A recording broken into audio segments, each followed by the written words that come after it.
हर साल करोड़ों मुसलमान मर्द व ख़वातीन हज बैतुल्लाह की सादत हासिल करते हैं। हर साल ही ऐसी बहुत सी ख़वातीन हुआ करती थीं जिनका कोई महरम किसी वजह से मौजूद नहीं होता था और उनकी हज की ख्वाहिश माली वसाइल होने के बावजूद भी पूरी नहीं हो पाती थी। लेकिन ख़वातीन अब बिना किसी महरम के हज की सादत हासिल कर सकती हैं। उन्हें बस अपने किसी नज़दीक तरीन महरम रिश्तेदार जैसे भाई, बेटे, चचा, मामू, भांजे वगैरह से दस्तखत शुदा हलफनामा जमा करवाना होगा।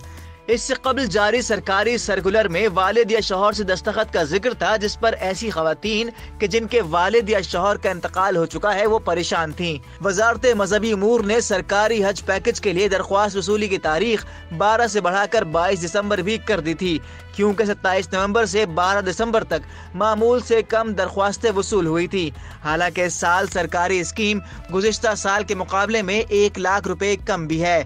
इस साल पाकिस्तान से 1,69,210 आज़मीन हज की सादत हासिल करेंगे, जिसमें सरकारी स्कीम का कोटा 89,000 से जायद है। इसके बावजूद 27 से 12 दिसंबर तक सिर्फ 40,000 से कुछ जायद दरख्वास्तें ही मौसूल हुई थीं।